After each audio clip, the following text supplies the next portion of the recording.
Vamos falar sobre comunicação de alto impacto. E eu trago aqui umas folhinhas que eu adoro. Não sei se vocês gostam destas folhinhas, mas isto são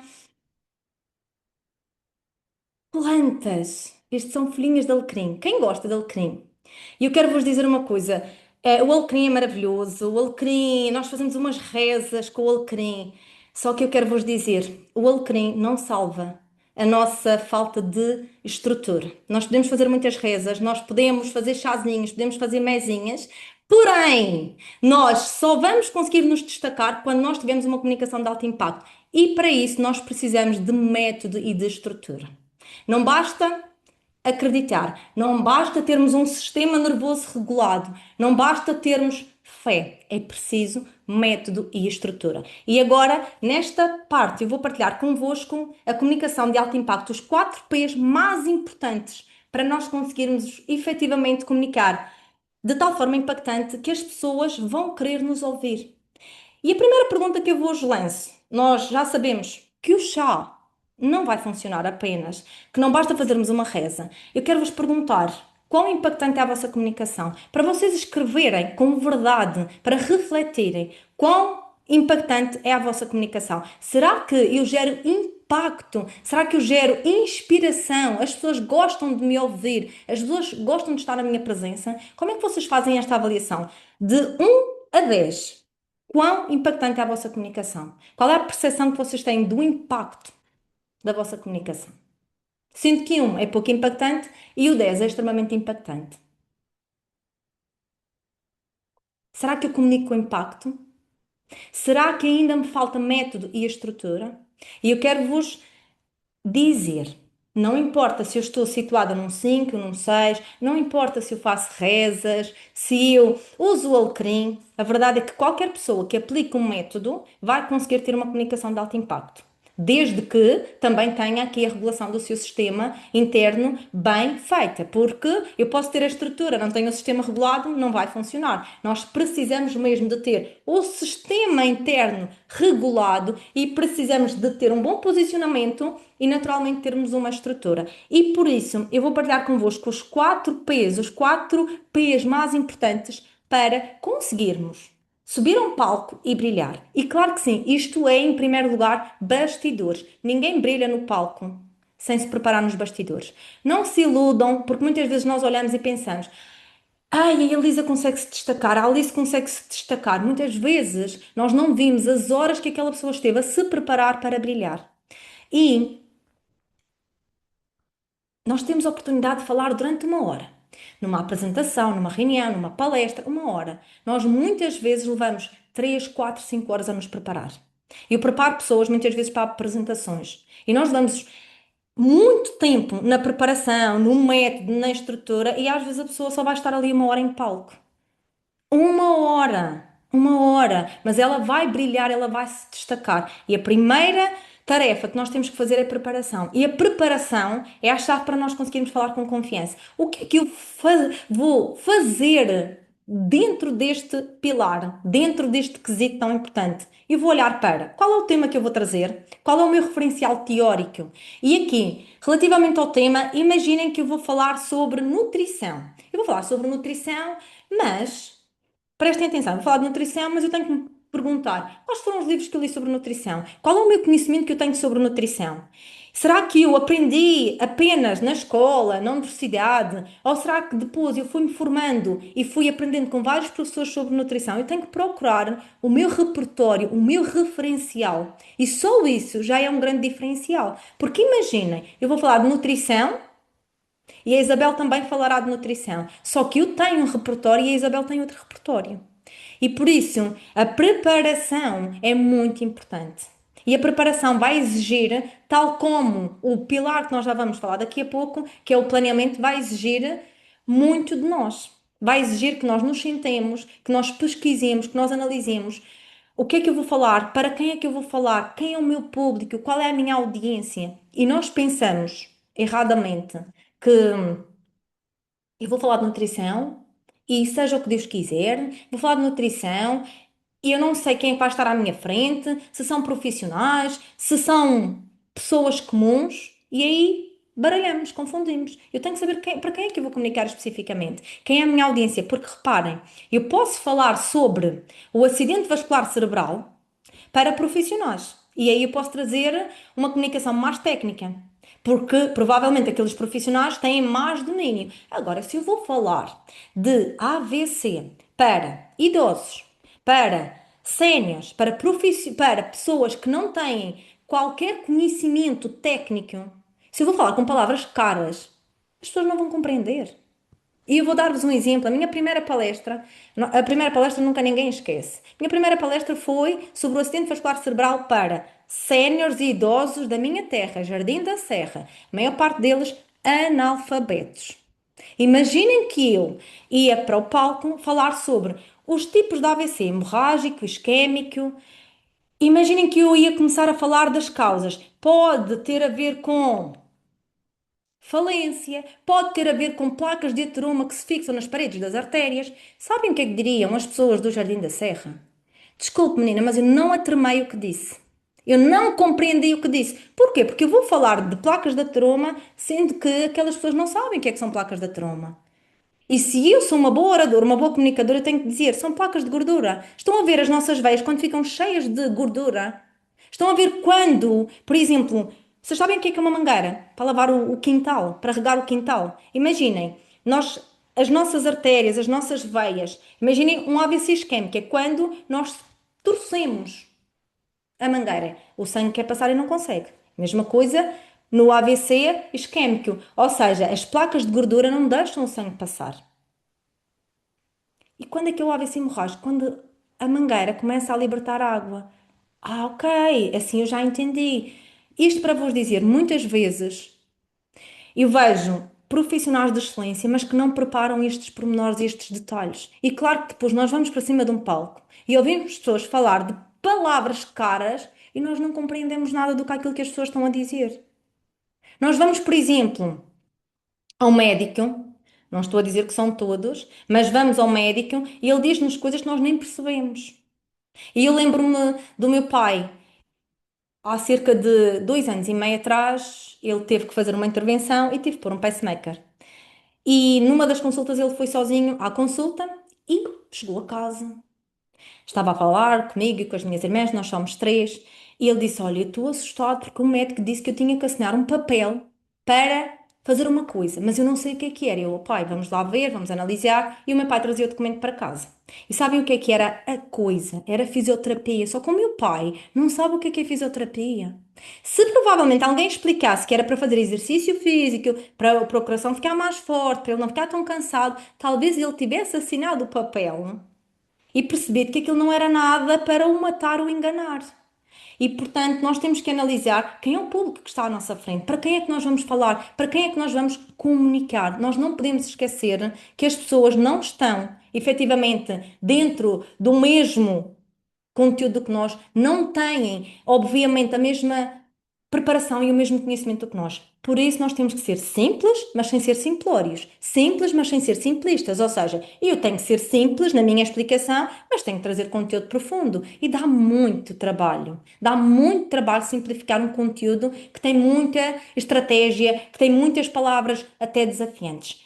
A preparação vai exigir que vocês se foquem em qual é o objetivo que vocês querem para aquela palestra. Qual é o meu objetivo?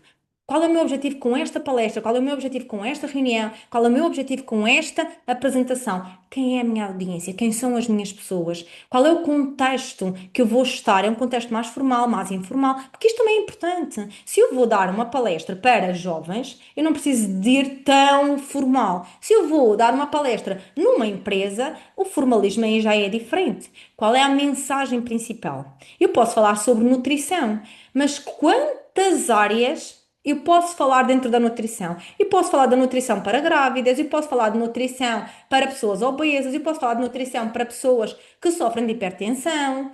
Há muito conteúdo e eu tenho de resumir esse conteúdo a uma pequena mensagem. E qual é o resultado que eu quero que as pessoas tenham ao assistirem à minha palestra, ao assistirem à minha apresentação, ao estarem na minha reunião?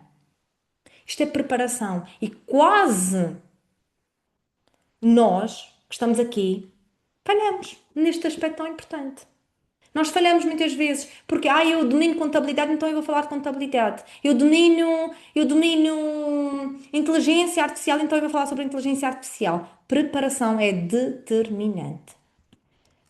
O planeamento vai no fundo, ser semelhante à preparação, eles estão em conjunto, isto é em paralelo. E o planeamento, nós temos que ter três elementos muito importantes: o orador, que somos nós, o que é que eu vou transmitir, o ouvinte, quem é o ouvinte e qual é a mensagem, qual é o conteúdo da fala, o que é que eu vou falar especificamente. E aqui nós vamos ter toda a estrutura de como é que eu vou falar, como é que é o meu início, quais são as histórias que eu vou contar, qual é o meu desenvolvimento e como é que eu vou fechar. Isto é o conteúdo da mensagem. O orador somos nós, o ouvinte é as pessoas que nos vão estar ali a ouvir. E recordam, quando nós preparamos e planeamos, acreditem, vocês já começam a trabalhar a vossa segurança interna. Porque se está preparado, se eu estou preparada, eu preparei-me, eu estudei, eu sei o que é que eu quero gerar aqui nesta audiência, então eu já me sinto muito mais segura. Porque muitas vezes o que é que acontece? As pessoas ficam nervosas, as pessoas ficam ansiosas porque não fizeram a preparação de vida. Está a fazer sentido para vós? Planear, preparar. E há uma pergunta que muitas vezes a minha audiência me coloca: Verónica, devo ou não devo levar uma apresentação em PowerPoint? Devo ou não devo levar um cartãozinho com os tópicos? O que é que vocês acham? Que as pessoas devem ou não devem levar um cartãozinho?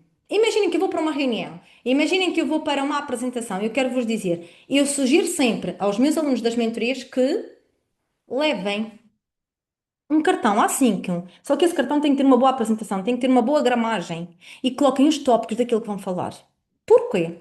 Pode falhar a apresentação em PowerPoint e eu até posso nem gostar de me seguir pelo um PowerPoint. E aqui o que é que nós vamos fazer? Nós vamos colocar aqui o nosso conteúdo. Qual é a mensagem, quais são os tópicos, quais são os pilares, qual é o método, de uma forma muito simples. E vejam, quando vocês estão ali no palco, ou até mesmo numa reunião, porque isto serve para uma reunião, estou numa apresentação, vocês vão tão bem preparados, levam o vosso cartão com o vosso logotipo e estão ali a mostrar genuinamente o quão vocês se importam com a vossa audiência, porque isto representa preocupação com a minha audiência. Não pode ser um papel qualquer. Eu não vou levar agora um papel todo amassado, não, tem que ser um papel cuidado, mas vocês levam e sabem, mesmo quando vêm aquelas brancas, dê-me agora uma branca, vocês olham para o papel e já sei que eu tenho este momento em que eu vou fazer uma introdução, o segundo momento eu vou trazer uma história, o terceiro momento eu vou trazer os pilares para um emagrecimento saudável e vou finalizar desta forma. Vocês apenas precisam de olhar brevemente para o papel e continuarem a vossa fala. E até vos digo mais. Quando nós estamos de pé e às vezes não sabemos o que é que devemos fazer, o que é que eu vou fazer com as mãos? Isto dá-nos um suporte tão grande. Tão grande, estamos ali e olhem, deixem que vos diga, isto é chique nós levarmos isto assim para o palco. Para já mostra preocupação. Temos ali o papel. Vejam, os grandes oradores, os grandes comunicadores levam, têm quase sempre um cartão consigo. Não com tudo o que vão dizer, mas com os tópicos. Por isso, sim, estamos autorizados a levarmos bons cartões para o palco, seja ele qual for. Porque isto só demonstra que vocês se preocupam verdadeiramente com as vossas pessoas. Depois, eu já preparei, eu já planeei, eu já tenho o roteiro daquilo que eu vou fazer. O que é que eu devo fazer? O que é que eu devo trazer? Eu devo praticar. Praticar, praticar. A prática leva à excelência. Outro ponto. Eu já sei o conteúdo. Eu já sei, já desenhei. E será que eu pratiquei? Será que eu pratiquei em frente ao espelho? Será que eu pratiquei para algumas pessoas? Às vezes podem ser os nossos irmãos, as nossas irmãs, as nossas pessoas dentro da nossa casa. Será que eu já pratiquei para eles ouvirem? Para avaliar se eles compreendem o conteúdo? Eu faço muito isto. Às vezes o meu marido é que fica um pouco aborrecido. Porque ele é o que mais ouve, ele é o que mais ouve. Ou seja, eu digo, olha, tenho um conteúdo novo, posso apresentar, vou apresentar assim, mas eu faço como se eu já estivesse mesmo em cima de um palco. O marido fica especialista, é verdade, ele tornou-se especialista em Enneagrama à minha custa, de tanto ele ouvir falar de Enneagrama. Mas isto para vos dizer, treinem em casa com as vossas pessoas. Porquê? Porque muitas vezes nós vamos também que aquela à vontade vai dar certo porque nós nos preparamos. Treinar, praticar. E imaginem, não consigo treinar em casa. Convidem dois ou três amigos para vocês partilharem o vosso conteúdo e peçam um feedback verdadeiro. Peçam um feedback verdadeiro às pessoas, não um feedback amoroso. Eu quero que diga que eu estou maravilhoso e maravilhosa. Não, peçam um feedback verdadeiro. É isso que nós temos que fazer. O treino é muito importante. Ele deve ser intencional, ele deve ser estratégico, com um feedback verdadeiro, em voz alta e focada em melhoria específica. Eu faço muito isto. Eu treino muito e eu finjo que estou a dar aulas. Quando eu vou dar um conteúdo novo, eu tive segunda-feira a dar formação no RITS para uma equipa. Era uma equipa de liderança, líderes de topo. Eu treinei em casa, eu ensaiei até as potenciais perguntas que me poderiam fazer. E eu ensaio as perguntas como se eu finjo que estou a ouvir a pergunta e eu retribuo a resposta. Tanto é que eu tenho sempre um quadro. Eu adoro, não fosse eu professora, tenho que ter um quadro em casa. Eu escrevo, agora vou representar isto, porque levo sempre o flipchart para ter lá na formação. Isto é preparação. E a preparação, o planeamento e a prática é o que nos vai levar de facto à excelência. Outro pequeno segredo é que, não sei se vocês conduzem muito tempo. Nós aqui na Madeira, as pessoas pensam que é 5 minutos para chegar a todo lado, mas não é. Então é para buscar as minhas filhas à escola, levo cerca de 20 minutos, se não apanhar trânsito, 25 minutos, e eu vou treinando no carro. Eu vou treinando no carro, como se eu estivesse ali a falar para a minha audiência, para as minhas pessoas. Porquê? Porque quanto mais nós treinamos, mais nós nos sentimos seguros. Seguros. A nossa segurança interna vem muito do treino que nós fazemos diariamente. Por isso já tem aqui, nos tempos mortos eu vou ensaiar, nos tempos mortos eu vou estar aqui a praticar para me tornar cada vez mais um excelente comunicador. E, não menos importante, é a nossa postura. Será que a postura é assim tão importante? Dentro da metodologia, sim, porque quando vocês chegam a um sítio, as pessoas vão avaliar em primeiro lugar a vossa presença e a vossa postura. As pessoas não avaliam em primeira instância o conteúdo da minha fala, porque ainda não abri a boca, elas vão avaliar quem é a Teresa, quem é a Elisa, quem é a Alice, quem é a Carla, elas avaliam a nossa postura. Os 3 primeiros segundos, as pessoas estão a fazer uma avaliação sobre nós. Literalmente. E eu quero vos dizer que eu, durante muito tempo, eu dava aulas na escola e depois dava formação a professores e acumulava com outras escolas. Eu costumo dizer que a minha vida era um corre-corre. Literalmente. Não tinha filhos, era mesmo um corre-corre. E eu ia para a escola muitas vezes vestida, calça de ganga, sapatilha, e eu ficava furiosa, mas sabem o que é furiosa mesmo? Porque as pessoas chegavam à escola e alguns funcionários diziam, no início, Nina, não pode ir para aí, isso aí é a sala de professores. E eu ficava furiosa. Porquê? Porque me estavam a avaliar como se eu fosse uma aluna. E eu olho para mim e olho para algumas fotografias que eu tenho e disse, bem, eu estava-me a posicionar como uma aluna, não como uma professora. Porque eu ia vestida literalmente como aluna. E reparem, os funcionários não faziam por maldade. Eles não me conheciam ainda e acabavam por dizer isto várias vezes porque entendiam só pela minha comunicação não verbal que eu era uma aluna. E depois imaginem, ir a uma empresa vestida daquela forma. Acham que eu ia vender sequer para empresas? Claro que não. Eu não passava autoridade nenhuma. Mesmo que eu tivesse muito conhecimento, as pessoas não me davam credibilidade. Porque a nossa presença, a nossa comunicação não verbal impacta mais do que aquilo que nós possamos imaginar. E aí também comecei a fazer uma mudança. Mas essa mudança só aconteceu mais recentemente, há 2, 3 anos atrás, eu comecei a mudar um pouquinho. Não comecei a mudar a minha forma, porque eu gosto de estar assim, mas também gosto de estar na terra. Isto são as duas versões da Verónica, que gosta de estar arrumada, mas também gosta de estar na terra, a brincar. Eu costumo dizer, o marido planta e eu vou colher. Isso é o que eu gosto mais. Mas isto para vos dizer, eu fui dar uma formação aberta ao público aqui na Madeira sobre comunicação. Era sobre comunicação. E foi numa escola de formação. Era o espaço da escola de formação, chegam os alunos e uma das alunas no final da formação, com muita amorosidade, perguntou-me, Verónica, posso falar consigo? E eu disse, claro que sim. A senhora olhou para mim e disse-me assim, gostei muito, mas... Ai meu Deus. Quando alguém diz gostei muito, mas o que é que vocês já pensam? Alguma coisa correu mal. E na realidade, a senhora disse-me, Verónica, eu gostei muito, mas isto não é o espaço adequado. E não era o espaço adequado. Não era o espaço para as minhas pessoas, não era o espaço que as minhas pessoas mereciam. Por outro lado, a senhora diz-me assim: eu vejo a Verónica nas redes sociais de uma forma e aqui vejo-a de outra forma. Ou seja, o conteúdo das redes sociais não é assim tão bom. Ai meu Deus, já fiquei assim. E vejam, a pessoa disse-me aquilo com amorosidade e eu aceitei. A partir desse momento, eu comecei a olhar realmente para quem estou a comunicar, o que é que as pessoas veem à primeira instância. Porque se eu for tirar uma fotografia naquele ambiente, as pessoas vão comentar, as pessoas vão sentir, vão julgar. A partir dessa altura, eu, neste momento, as minhas formações são todas dadas num hotel. Todas as formações. Obviamente, quando as empresas me contratam, muitas vezes elas querem que seja dentro das empresas e eu vou para as empresas. Isto para vos dizer o quê? O ambiente também conta. O ambiente é comunicação.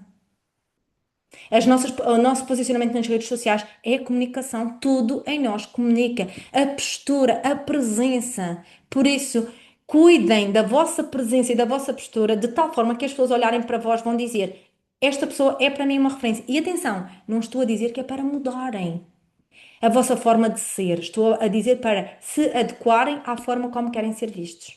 O olhar presente, olhar para as pessoas. Quando nós vamos para uma reunião, quando nós estamos numa palestra, muitas pessoas fogem, têm medo e então não olham olhos nos olhos. Olhem para as pessoas. Olhem para as pessoas querem sentir que são vistas. E há uma estratégia que nós aplicamos quando estamos numa reunião ou numa palestra, que é a estratégia dos três terços, ou seja, eu vou olhar para a esquerda, eu vou olhar para o centro e vou olhar para este lado. E vamos alternando, mas também não é para estarmos sempre assim.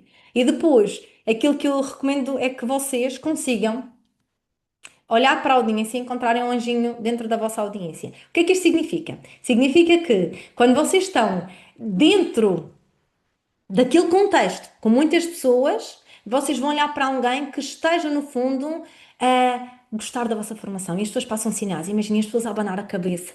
Tentar nos focar naquelas pessoas. Porquê? Porque isto dá-nos segurança. Isto traz-nos. Ai, ainda bem, alguém está a gostar. E nunca façam aquilo que muitas pessoas dizem. Foca-te num ponto lá atrás. Não façam isso. Porque quando vocês se focam num ponto lá atrás, o vosso olhar está vazio, vocês passam uma ideia de que não estão ali presentes. Por isso, nós temos que, de facto, olhar para as nossas pessoas.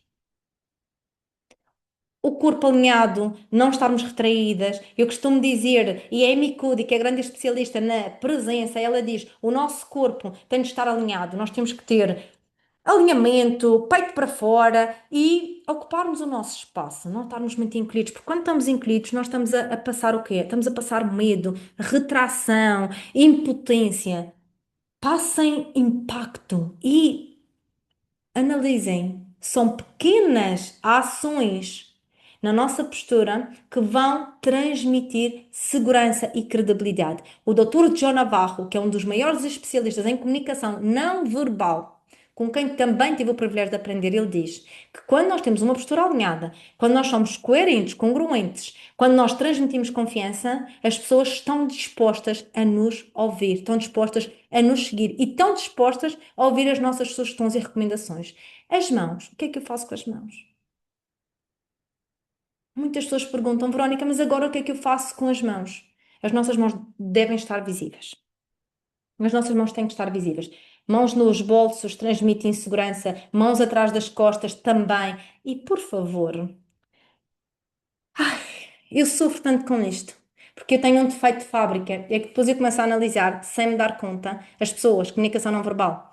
E as pessoas agora viraram a moda de andarem sempre a fazer assim. E isto assim, durante muito tempo os grandes oradores faziam este gesto, que era um gesto que mostrava confiança. Isto era confiança. Só que as pessoas começaram a usar tanto que agora nós olhamos, principalmente, olhamos e as pessoas. Meu Deus, está mais uma pessoa que está a fazer assim. E pior é que as pessoas começaram a fazer assim. Estão de pé e estão a fazer assim. E isto assim é um gesto obsceno. É considerado um gesto obsceno. Por isso, Cuidado. Como é que nós devemos utilizar as nossas mãos? Nós podemos, vejam as mãos, à altura da cintura, colocarmos as mãos assim ou assim, isto transmite confiança, parceria. Claro que se vocês estiverem a falar, e vocês estão a falar, estão numa palestra, vocês vão utilizar as vossas mãos para pontuar as frases. Eu vou pontuar, eu vou trazer emoção. Eu senti um aperto no coração e vou utilizar as minhas mãos para representar esse aperto. Agora, cuidado, porque às vezes andamos a fazer muito estas posturas que não são as mais adequadas e que transmitem o quê?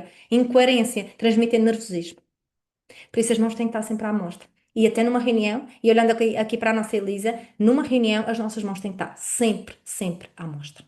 As pessoas têm uma tendência de esconderem as mãos, têm uma tendência. Não façam isso. Coloquem as vossas mãos em cima da mesa, em posição de concha, ou podem colocar assim. E os pés devem estar alinhados. As senhoras têm que ter algum cuidado, porque temos uma tendência de nos inclinarmos. Não é para estarmos inclinadas, tem que estar à altura dos ombros, ligeiramente afastadas, os pés virados para a frente. E se estivermos em cima de um palco, atenção, não vamos andar para cá e para lá. Porque o que é que acontece? Muitas vezes as pessoas estão em cima de um palco e estão sempre a se movimentar. Isso provoca mal-estar na audiência. Imaginem, eu estou em cima de um palco e de vez em quando vou para este lado. Daí a pouquinho já venho para este lado. Então a audiência vai me acompanhar e vai andar assim, tipo bola de ping-pong. Não. Eu quando estou a explicar algo, eu vou explicar, paro, vir-me para a audiência e explico. Começo ali a explicar. Depois, acabei de explicar, quero trazer ênfase em algo que é importante para partilhar com a audiência, então eu ando. Posso andar um pouquinho para o lado e volto a parar e explico aquilo que eu quero explicar. Mas não é para estarmos sempre para cá e para lá. Isso não é correto. Por isso, postura firme, postura correta. Comunicação é sobre a nossa presença e a nossa postura. E eu vou dizer-vos que muitas vezes nós, e eu trago-vos aqui uma caixinha. Isto somos nós quando chegamos a um palco. Olhem que linda, é esta caixinha maravilhosa. E as pessoas olham para esta caixinha e já ficam. Ai, o que será que vai sair daquela caixinha? O que será que vai sair daquela caixinha? Ela é linda, ela tem cores lindas. Isto somos nós, isto é a nossa presença. A nossa presença é como esta caixinha. As pessoas vão ficar encantadas, vão ficar curiosas. Só que depois, quando nós começamos a falar, e a caixinha não tem nada, quando nós começamos a falar, é que nós temos que surpreender. Ou seja, a caixinha é a nossa primeira apresentação, o nosso primeiro contacto. Depois, nós vamos brilhar com o conteúdo da nossa fala. Porque vejam, eu posso estar lindo, belo, maravilhoso, encantador, roupa chiquíssima, cabelo alinhado, mas depois eu abro a boca e o conteúdo não presta, as pessoas não nos vão ouvir. Por isso, nós temos que ter este alinhamento. Aquilo que eu vou dizer tem que surpreender a minha audiência.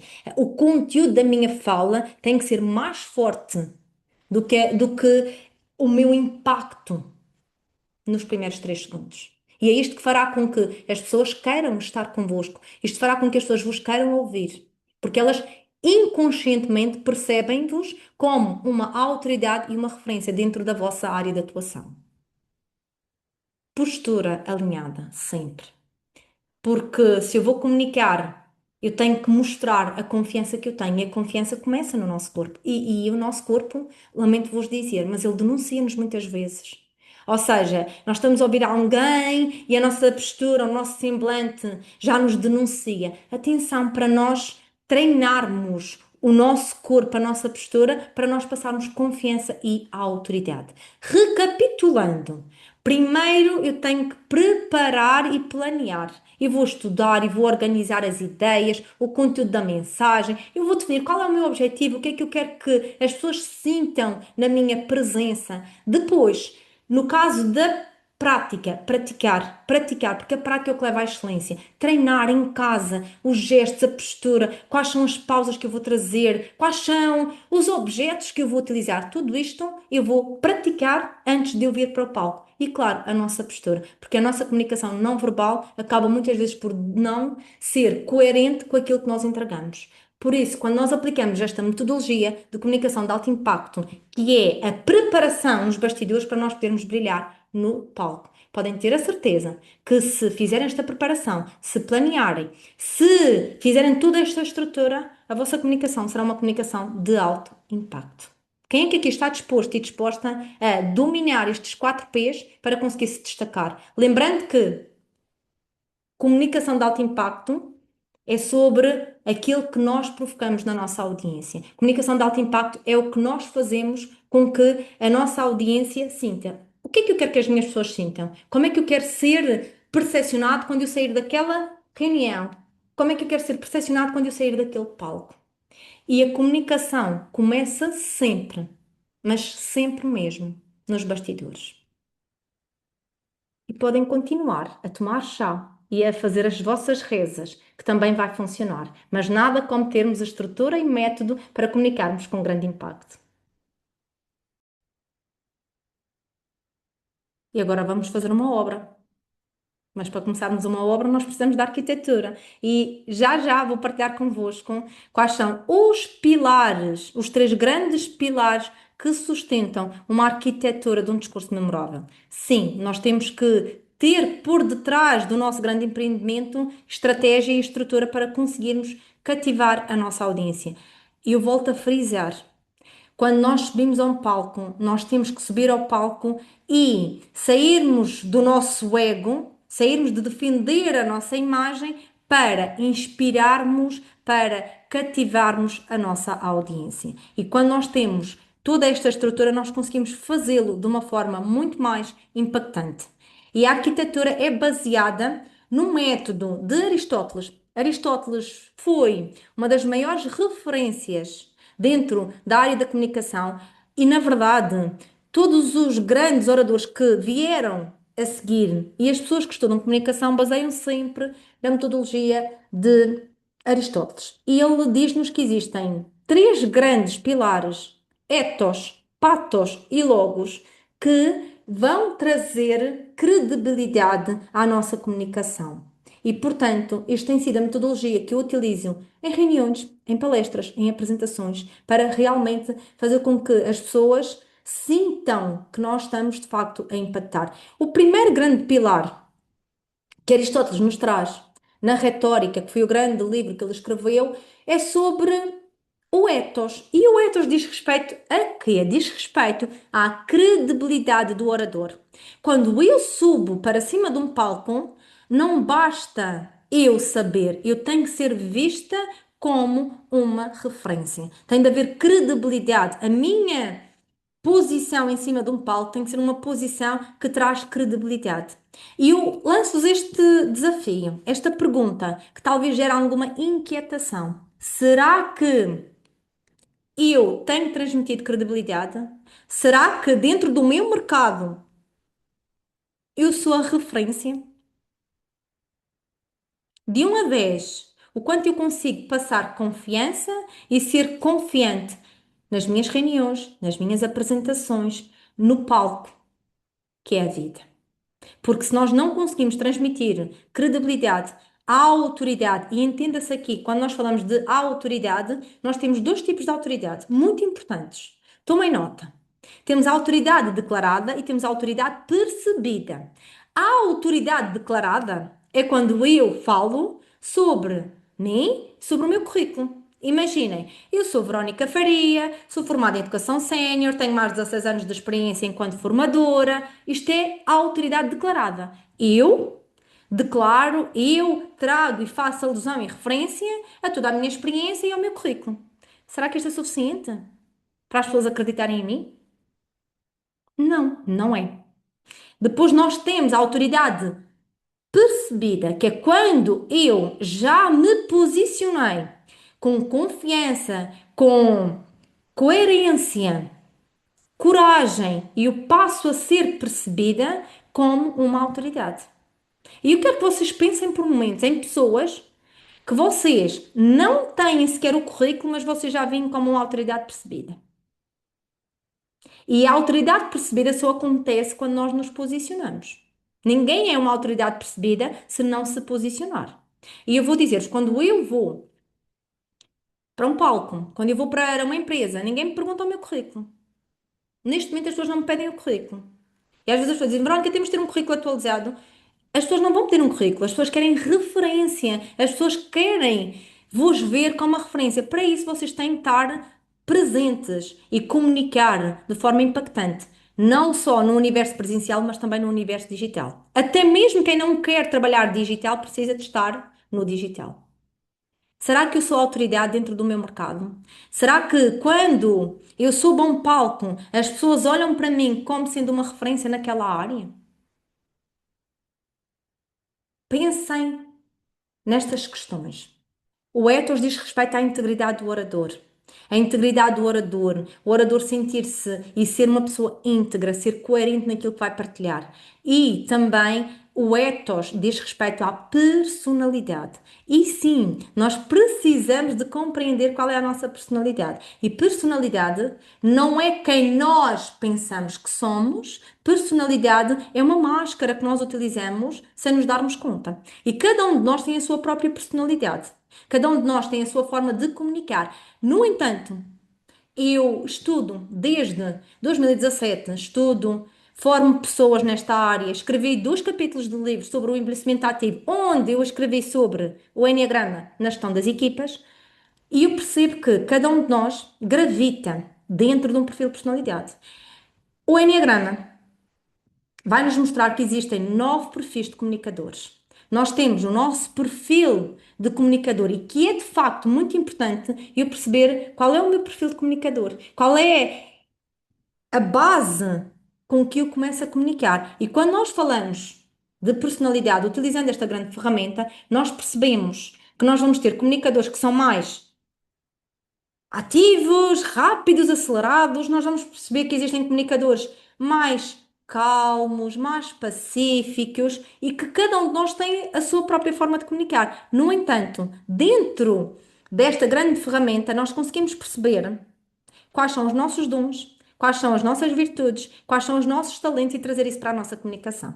Por outro lado, nós também conseguimos perceber quais são as nossas falhas, quais são os pontos ocultos dentro da nossa personalidade e que nós estamos a trazer na nossa comunicação e devemos ir ajustando. É isso que o Enneagrama nos vai mostrar. E lá atrás, muitas vezes falava-se que nós temos que ser íntegros, honestos. A antiga Grécia já nos traz isto. Aristóteles já nos traz isto, mas Aristóteles já falava, sem ter o conhecimento do Enneagrama, já falava que as pessoas têm que trazer a sua personalidade, a sua forma de ser. Mas muitas vezes o que é que acontece? Nós não nos damos conta de que a nossa personalidade tem exageros e também tem dons e virtudes. Quem é que aqui já conhecia o seu perfil de personalidade? Quem é que aqui já pensou o quanto a sua personalidade influencia a sua comunicação? Nós temos perfis que são muito perfeccionistas, nós temos aquele perfil que é muito da segurança, comunicam, mas sempre com segurança. Temos perfis que são mais expansivos, que gostam de comunicar. Temos o perfil tipo 4 que ele é tão profundo, intensamente, ele comunica com emoção, com impacto, mas às vezes perde-se naquela emoção e naquele impacto. Temos perfis que são muito racionais. Chegam, partilham, falam, mas não há conteúdo emocional. Não há a parte da história, não há cola, porque a emoção é a cola da nossa comunicação. E por isso, quando nós conhecemos a nossa personalidade, nós conseguimos fazer grandes ajustes e trazer o nosso melhor para o palco e diminuir os nossos pontos menos bons. E eu posso vos dizer, existe uma Verónica antes do Enneagrama e uma Verónica depois do Enneagrama. Tanto é que, quando eu comecei a estudar Enneagrama em 2017, eu percebi que tinha muitas coisas para mudar que eu nem tinha consciência que tinha que mudar. Vejam, eu nem tinha consciência. Porquê? Porque a nossa personalidade, ela está ao nível do nosso inconsciente, ou seja, sistema nervoso autónomo, são mecanismos de proteção e que nós nem temos essa consciência. Quando eu começo a ganhar consciência das minhas zonas de risco, dos meus pontos fracos, dos meus pontos ocultos, eu consigo minimizar. Mas também vejam, o que é que nós conseguimos fazer? Nós conseguimos, depois de olhar, perceber e observar quantos dons na nossa comunicação nós temos. E eu posso vos dizer que a partir do momento em que eu olho para o Enneagrama e começo a aprofundar o Enneagrama, primeiro para mim, depois para as pessoas com as quais eu tenho vindo a trabalhar, eu percebo que todos nós temos talentos ocultos, pontos e dons que, quando bem trabalhados, nós vamos nos destacar por isso. E friso isto: nós não somos a nossa personalidade, nós temos uma personalidade. A nossa personalidade é um mecanismo de defesa e muitas vezes nós estamos constantemente a comunicar para nos defender. Quando eu passo a comunicar para sair desta defesa e comunicar para impactar pessoas, eu consigo aceder à minha grandiosidade. E é isso que o Enneagrama nos ajuda. Portanto, eu quis trazer só esta referência ao Enneagrama para vocês perceberem que existem 9 perfis de personalidade, 9 formas de pensar, de comunicar, que existem pontos fortes e pontos fracos. Olhem para a vossa personalidade, olhem para vós, para vocês realmente conseguirem trazer o vosso melhor para o mundo. Porque não há comunicadores melhores ou piores. E às vezes nós pensamos, mas eu sou mais introvertido, mas eu sou mais extrovertido. Será que eu consigo comunicar mesmo sendo tímido ou introvertido? Eu posso vos garantir que um introvertido pode brilhar no palco muito mais que um extrovertido. Há um erro que nós muitas vezes nem estamos a percepcionar. As pessoas que falam pelos cotovelos não são bons comunicadores, não se enganem. Ah, mas eu cá sou, gosto de falar. Pois, se calhar está a entediar as pessoas com a sua comunicação. E por isso, mesmo que eu seja introvertido, mesmo que eu tenha uma personalidade mais racional, eu consigo trabalhar para chegar a utilizar o ethos, o pathos e o logos na minha comunicação. Nós temos um teste de Enneagrama e que nós fazemos com os nossos alunos de uma forma aprofundada para vocês perceberem qual é realmente o vosso perfil de personalidade. E ela está a dizer introvertido não é igual a tímido. Exatamente, não é. E se vocês repararem, uma pessoa tímida, ela é tímida porque passou por situações para se proteger do meio. Uma pessoa que é extrovertida também, ela passou por traumas muitas vezes para se defender do meio. Não nos enganemos ao pensar que as pessoas que falam muito, uau, a Elisa fala tão bem, ela comunica bastante. Às vezes nós comunicamos muito, a verborraia, blá, blá, blá, falar, falar, falar, para nos defendermos.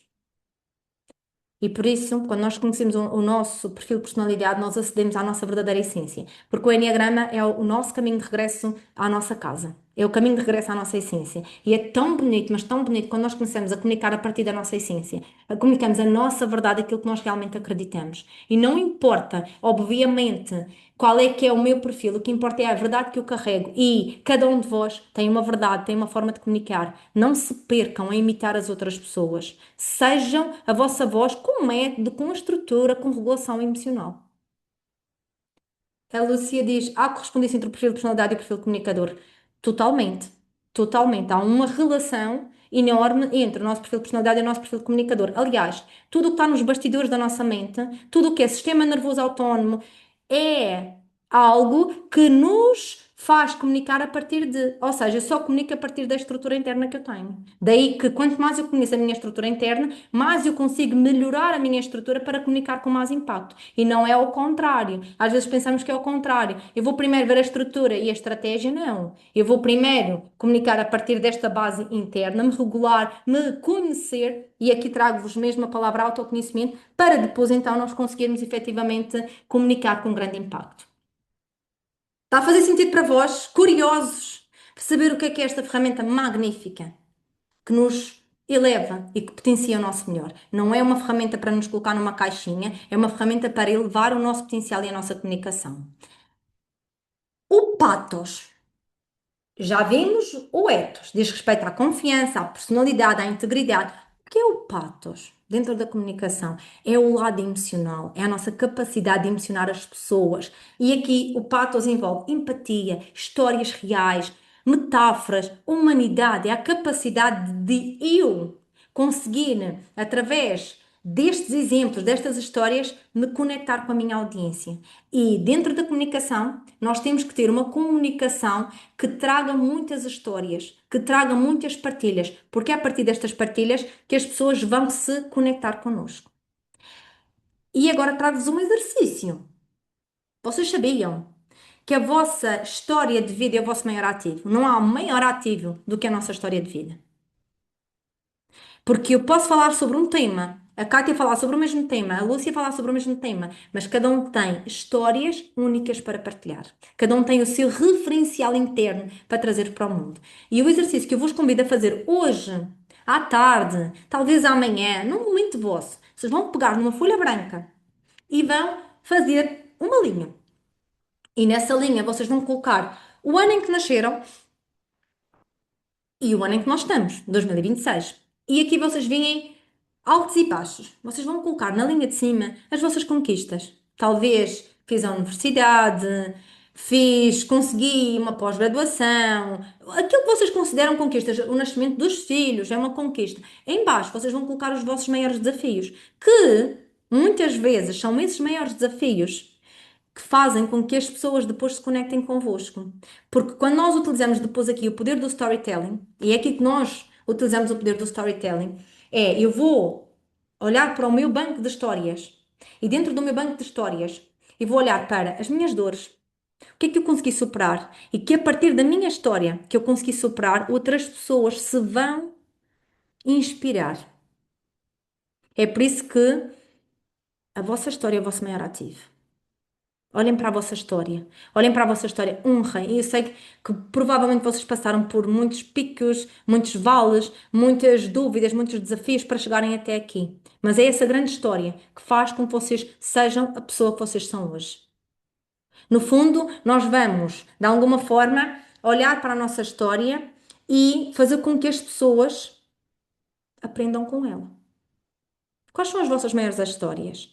Obviamente que eu vou contar histórias tendo em conta o meu contexto, porque se eu vou dar uma palestra num determinado contexto, eu tenho que perguntar dentro do meu banco de histórias, esta história serve para aqui? Dentro do meu banco de histórias, qual é a melhor história que eu vou contar que vai gerar conexão com as pessoas? E eu vou contar-vos uma história que eu utilizo muito quando dou palestras para jovens. Eu dou palestras aqui nas nossas escolas para jovens que estão do 10º ao 12º ano. E eu conto sempre esta história quando lá vou.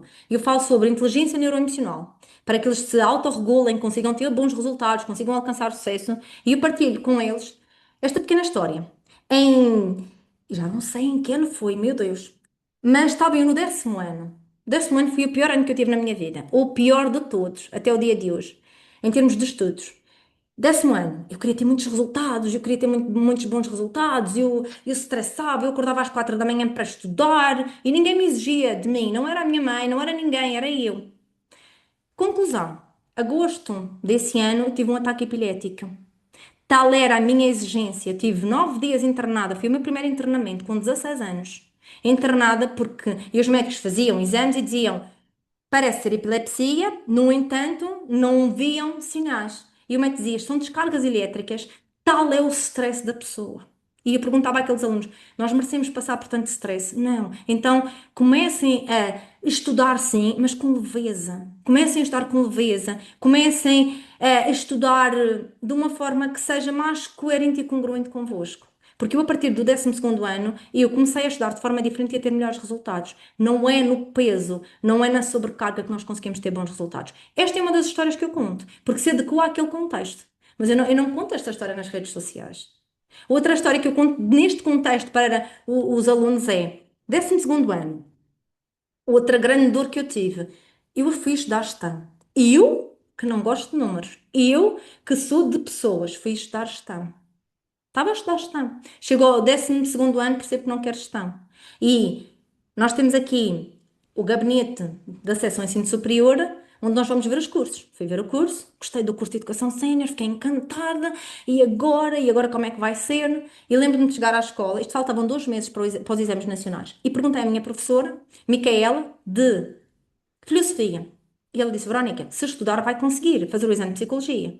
Haviam professores que diziam que eu não conseguia, estava muito em cima da hora. Conclusão: fiz muita dedicação, foi muito estudo. Contratei, os meus pais contrataram um explicador e eu fiz a licenciatura em Educação Sénior. Eu consegui entrar em Educação Sénior. Isto para mostrar àqueles alunos o quê? Se vocês não estão felizes na área que vocês estão a estudar, mudem, porque há sempre tempo. Mesmo que os professores digam, ai, mas só falta 2 meses, ai, mas a Maria não consegue. Esqueçam, façam e mostrem a vocês próprios. Não é para mostrar a mais ninguém, é para vocês. Eu tive alunos que me chegaram a mandar e-mails, porque eu partilho sempre a apresentação, de alunos a me dizer, professora, por causa de ouvir a sua história, eu segui o meu sonho. Quantas histórias vocês têm para contar que estão aí bem guardadinhas, engavetadas e que podem inspirar a audiência? Porque o storytelling não é sobre mim, é sobre as pessoas que me estão a ouvir. Quando eu conto uma história, ela deixa de ser sobre a Verónica para eu passo a ser a guia e as pessoas passam a ser os heróis. É por isso que a nossa história tem que ter, dentro do storytelling, vocês têm de ter um contexto, um conflito, o fundo do poço e o topo da montanha. São quatro passos para nós contarmos a nossa história. E são estes quatro passos que vão fazer com que as pessoas fiquem presas em vocês. Fiquem a vos olhar e a dizer: meu Deus, eu quero trabalhar com esta pessoa. Meu Deus, esta pessoa inspirou-me. E vocês podem ser inspirações para muitas pessoas. Se vocês repararem, e eu volto a dizer isto, eu não conto isto nas redes sociais. Eu escolho estrategicamente quais vão ser as histórias que eu vou contar.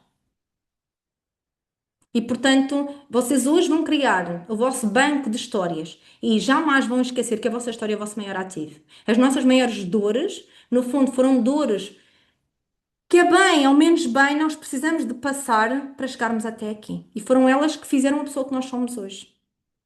Honrem, mas honrem mesmo a vossa história. Agora, a partir do dia de hoje, contem uma nova história. Traga uma nova narrativa, traga uma nova versão de vocês, daquela pessoa que quer realmente ter resultados. Patos é sobre isso, sobre contarmos as nossas histórias. Mas vejam, eu vou estar sempre a contar a minha história. Não, eu posso trazer uma metáfora, eu posso trazer exemplos, eu posso contar histórias de outras pessoas, eu posso trazer referências. Se vocês repararem, eu já falei hoje no Cristiano Ronaldo. Ou seja, eu posso trazer outras pessoas que são uma referência dentro daquele contexto para contar aquela história. O pathos é o que vai fazer com que as pessoas jamais se esqueçam de vocês. E lembrem-se, as pessoas podem esquecer tudo o que vocês disseram, mas a forma como vocês as fizeram sentir, jamais elas se esquecerão. Jamais. E passamos para o último item, que é o logos. O logos é a estrutura racional do discurso. Bem, eu já sou visto como uma referência. Tenho credibilidade, tenho confiança, sou uma autoridade. Conto histórias maravilhosas. Trago emoção para o meu público. Isto sozinho não é suficiente. Nós precisamos trazer logos. Logos é a estrutura racional do discurso. Logo são as evidências, os dados, as estatísticas. Porquê? Porque quando nós trazemos o logos, os dados, as evidências e as estatísticas, o que é que acontece? As pessoas acabam por acreditar. Bem, a minha história e a vossa história não é método. E eu digo isto sempre aos meus alunos. A nossa história, a nossa experiência de vida não é um método. Ah, só porque deu certo comigo vai dar certo com as outras pessoas. Não. Pode inspirar, pode impulsionar. O que vai servir de base para as pessoas depois conseguirem generalizar é o logos. Onde é que estão as evidências? Quem é que diz isto? Porquê é que isto é real? Porque se eu vier aqui falar, o medo, nós sentimos medo porque sim. Não, eu vou dizer que nós sentimos medo porque eu estudei com grandes referências. Stephen Porges, que é o pai da teoria polivagal, Gabor Maté, Joe Dispenza. Vocês aí ficam bem. É verdade.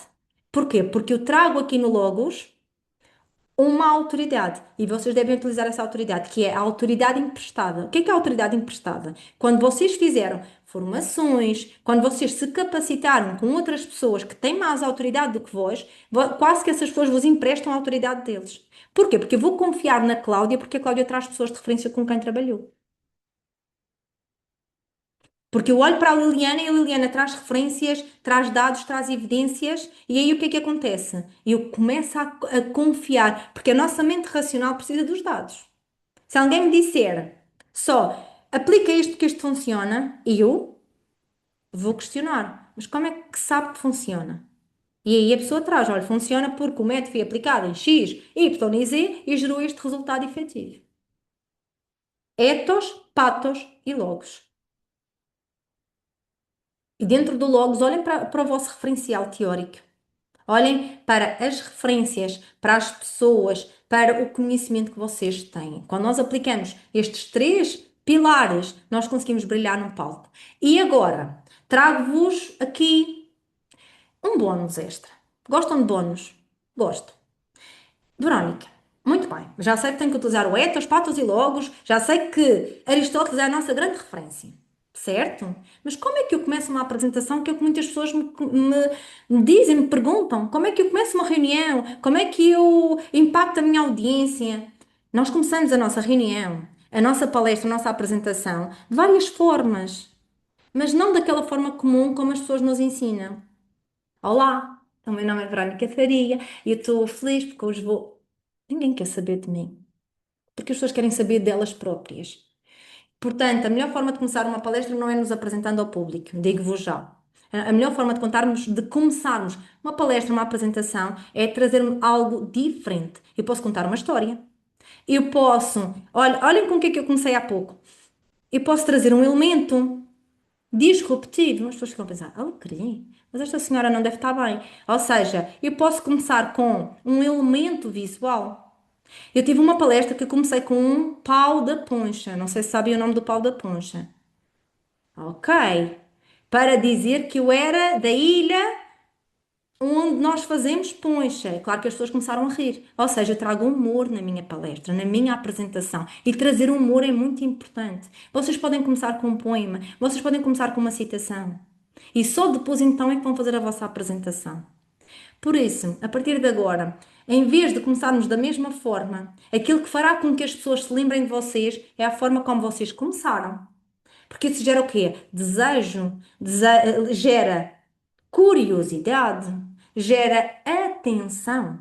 E eu vou dizer-vos, hoje em dia, nós estamos na era onde as pessoas estão cada vez mais do que nunca desfocadas. Porquê que a pessoa vai parar para me ouvir?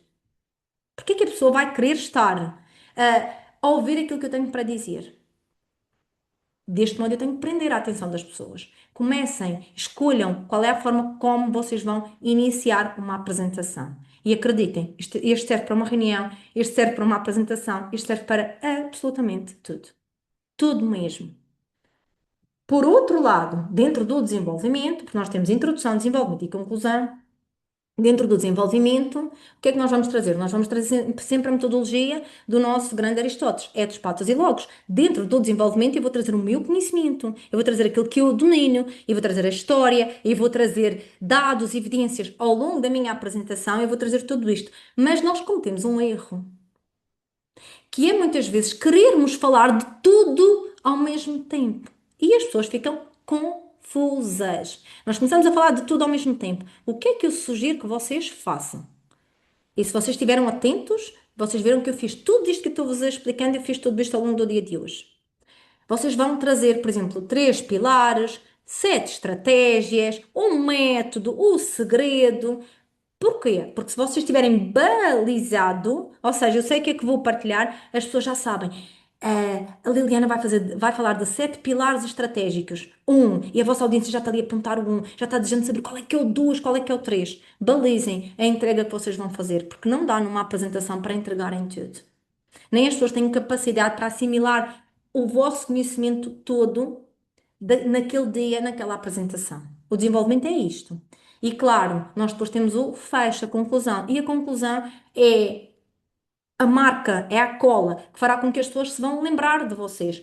E da mesma forma que nós devemos começar com um início que seja cativante, eu posso finalizar com uma música também. Se eu escolher começar com uma frase, posso finalizar com uma música, posso finalizar com um convite para a ação. E o que é o convite para a ação? Imaginem que eu estou a falar sobre comunicação. Então, eu finalizo a minha palestra dizendo: hoje eu faço-vos um convite de continuarem a comunicar com impacto, de serem a voz que lideram. Quem aqui dentro quer ser a voz que lidera? E vocês veem a multidão a fazer: eu quero ser a voz que lidera. Uau, vocês criaram o que é um convite para as pessoas agirem, para as pessoas fazerem. Podem finalizar com uma história, com um agradecimento à audiência, mas fechem de forma memorável. E por favor, não digam jamais, jamais, em momento algum, então era isto. Porque então era isto, acabou com a vossa apresentação. Acabou assim, deitou por terra o brilho todo que a Marta esteve ali no palco. Veio a Marta e diz: então era isto. Quando vocês dizem então era isto, vocês estão a minimizar aquilo que vocês entregaram.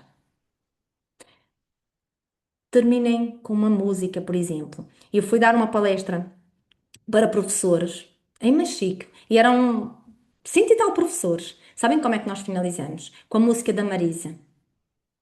Como aquela música da Marisa, O Melhor de Mim. Ai, que música! Acabamos a cantar, inspirados, energia em alta. Temos que acabar com a energia em alta. Portanto, isto são algumas das formas com as quais nós vamos finalizar. E podem ter a certeza que se aplicarem esta metodologia, vocês não irão reconhecer a vossa versão. Vocês jamais irão olhar para trás e dizer: Meu Deus, eu nem me reconheci, eu começava assim. Agora não, agora eu começo com impacto, eu gero conexão, eu gero desejo, eu gero proximidade e eu finalizo de uma forma que as pessoas se vão lembrar de mim. Quem é que aqui agora assume o compromisso de ser um comunicador de alto impacto, trazer a sua voz para o mundo? Escrevam aqui nos comentários. Eu assumo o compromisso. Quem é que assume este compromisso?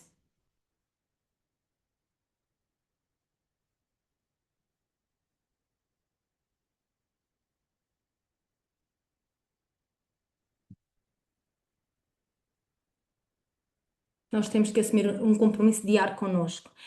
Porque se nós queremos ser a voz que lidera dentro da nossa área de atuação, é a nossa responsabilidade. Eu sei que nós passamos por picos e vales, fomos influenciados e continuamos a ser influenciados pela sociedade que nós vivemos. Sei que nós vivemos numa sociedade e numa cultura tóxica que não nos quer grande, nos quer dentro de uma caixinha.